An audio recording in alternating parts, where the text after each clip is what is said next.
What's up, people? First and foremost, before I go any further, I just want to say thank you guys so fucking much for your engagement. When I started this channel back up, I wanted to help people. I wanted to help steer people in the right direction. And I wanted to help steer people in the right direction because I had made a lot of mistakes. And I wanted people to learn from my mistakes and take the lessons that I've learned on my short 26 years on this planet and help implement them into their own life so that they don't make the same mistakes that I've made. And I gotta say, that was my intention from the get-go. What I did not expect was to get as much support and as many likes and as many comments and as many views as I did on one of my first videos. So thank you guys so fucking much. I'm glad I was able to help so many people, and without further ado, I want to talk more about self-image, and I want to talk about how you can improve your own self-image, because I've struggled with self-image my entire life. I know that there are a lot of you who are watching this video right now who struggle with self-image, so I just want to talk about it and go more in depth. There are 4 reasons why you have a low opinion of yourself. Reason number 1 is childhood trauma. Now, we all have childhood trauma. I don't care what kind of background you come from. I don't care what kind of socioeconomic background you come from, what your family life was like. I don't care about your history. We all have childhood trauma. In the most severe cases of childhood trauma, you may have been severely abused. You may have been beaten. You may have been emotionally abused. You may have been verbally abused. You may have been coddled, which is also a form of abuse. It may have been a case of you growing up in poverty and you needing and not having. Whatever the case may be, what you have to understand is that your inner child needs healing. Your inner child is trapped inside your subconscious. Your inner child has been trapped inside your psyche for years, possibly, maybe even decades. You have to heal that person. You have to heal that child in order to ascend to the highest version of yourself.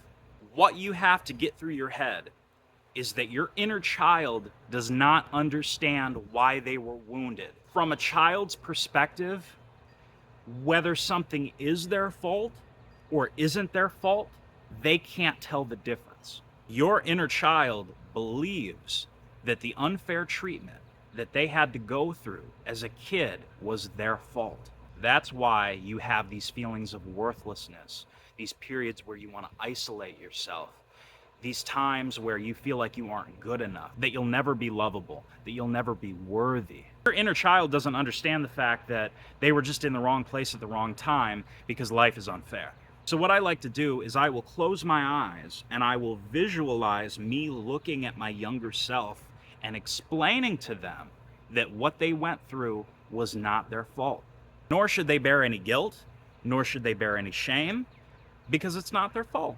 Real quick, if you're watching this video right now, I just want you to know that I love you and I think that you're enough, no matter what. Reason number 2 why you have a poor self-image. I tend to believe that a good majority of depressive thoughts and anxious thoughts that we deal with on a day-to-day basis actually stem from the public school system. We all started off as children, right? When we were toddlers and we were coming up. We all started out as kids and our imagination was literally limitless, right? The whole world was our oyster. There was no rules, really. You know what I'm saying. And then, once we go to school, we're sent off to school, we're in an environment around a bunch of people that we do not know, around people who have different energy than us. We're expected to coexist cohesively with all of these people, even though it's a nightmare. That is why, under no circumstances will I ever send my children to the public school system. Ever. Now, what makes matters even worse is if you were an outsider like me. I was an outcast. All of my friends were nerds and stoners and rednecks and the misfits of society. Granted, I would not have had it any other way. My sophomore year through my senior year was kind of my summer of '69. It had a lot of downsides, but for the most part, it was a pretty enjoyable experience. But up until that point, I fucking hated school. I didn't want to be there. I got bullied relentlessly. And that leads me to my next point. Maybe you were bullied as a kid. All of these things are stored in our subconscious, and We have to acknowledge them and we have to identify them. And it's a matter of making the subconscious conscious. That's why I'm a huge advocate for things like meditation, herbal medicine, sunbathing, just connecting with your inner self and connecting with nature and getting back to who we really are. Because this society that we live in has fucking damaged us. It's ruined us. This consumer-based crony capitalism society has put us in these fucking cubicles and these boxes and has forced us to be something that we were never really meant to be. As kids, we were indoctrinated with useless information, and then we got into the adult world and we were expected to acclimate to a world that we were never prepared for in the first place. So now you're working this job that you don't really want to work because your brain has been programmed to be an employee. You know what I'm saying? As a kid, you were taught to sit down and shut the fuck up. You had to raise your hand in order to speak. Being a class clown was considered like a sin. It was almost a crime. So when you factor all these things in, you start to realize that you were programmed to have a low opinion of yourself. The reason that you were programmed is because people who are susceptible to the fuckery and have a low self-esteem are better consumers. You have to figure out what it is that is going to make you happy. I don't care who you are. I don't care what your goals are. You have to really, really look within and figure out what that is, and then you have to go get it. You got to go pursue it. Once you identify that you were fucking ruined by the public school system and you were brainwashed into believing that you were worthless, even though you're not worthless, you're literally a fucking god, and you were sent here to achieve a purpose so that you could ascend to a higher plane, then you realize that having a low self-esteem is completely illogical because you're the shit. Third reason that you have low self-image is because you always put yourself last. You never put yourself first. You always feel like you're the burden. Understand it like this. You cannot give on to others until you give on to yourself, at least not properly. People don't respect people pleasers. People don't like people pleasers. People pleasers never really get anywhere in life. Charlie Sheen had an amazing quote. He said, "I was people-pleasing for too long, and when you people-please, your soul is dead." And I think that that's like just the best fucking quote I've ever heard in my entire life. A lot of us, we feel guilty for doing things for ourselves, but in reality, you have to give on to yourself in order to fully give on to other people. This is why you need to fix these internal issues that are going on in your head, because otherwise you're never going to get anywhere. It all just fucking, it ties back to childhood trauma, because as a kid, you can't really live for yourself because you are under the supervision of a parent. Once you really understand that parents do the best they can with the tools that they have, and that parenting is a ridiculously hard job, it becomes easier for you to forgive them. Now, some of us were raised by aunts and uncles, foster parents, whatever the case may be. Whoever raised you, it's important to understand that parents, guardians, do the best they can with what they have at their disposal. Now, for a lot of y'all, that is dog shit.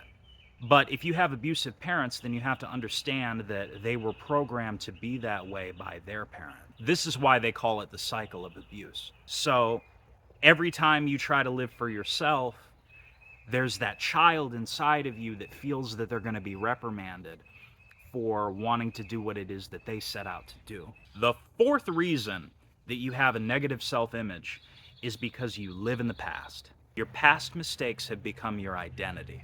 So now, your past mistakes aren't just a learning experience that you can take with you moving forward so that you can do better moving forward. Instead, what your mistakes have become is part of your field of being. So now, you identify as a fuck-up. You see, what you hear a lot from people is that the past is immutable and that you can't go back and change things. Now, in a literal sense, that's true. But in a very meta sense, it's actually false. And I'll explain what I mean. What you have to get through to your head is that that's actually what flashbacks are for. Flashbacks are an invitation for you to go back and make different choices. What I do now is I will put myself in a situation where I made a past mistake. I'll actually go back in time mentally, in my head, and I'll make a different choice. So now what you can actually do with that, moving forward, you can implement that and take that life lesson So now if you're ever in a situation like that ever again, you know to make a different choice. Because if you don't identify that, then what'll happen is you will continue to make that mistake over and over and over again because it's become you, it's become your identity, it's become your whole being. But the second that you learn from it and you realize that you've grown and you've evolved and that you're not that person anymore, you begin to develop a new identity. This is the part of the video where I typically give you a hard pill to swallow. And the hard pill that I'm going to give you to swallow is the fact that even though it's not your fault, it is your responsibility. Understand, as you are watching this, nobody is coming to save you. I'm a huge Robert F. Kennedy fan, and I hope that he becomes president, but it doesn't make a difference. No politician has come to save you. No God is about to fall from the sky and give you all these blessings without you having to work for it. It does not work that way. You, and you alone, have to take action. If you've never done shadow work, I highly recommend that you look into it because it'll really start to heal some of those wounds. There's actually a book that you can purchase on the TikTok shop. I will go ahead and leave my TikTok link. What you can do is you can go to my TikTok channel, and there's a couple of videos that I've made on the Shadow Work Journal. Just scroll until you find one, click that link, and go pick yourself up one. You can't be a prisoner to your past. You just can't. And even if you are a prisoner to your past, nobody is going to accept it as a viable solution. No one. You are not that person anymore, and it is time for you to recognize and understand that you are not that person anymore so that you can move this way. All right, so I'm going to wrap this up. I just want to recap and say thank you guys so much for all the viewership and all the engagement. And as always, you guys are fucking awesome.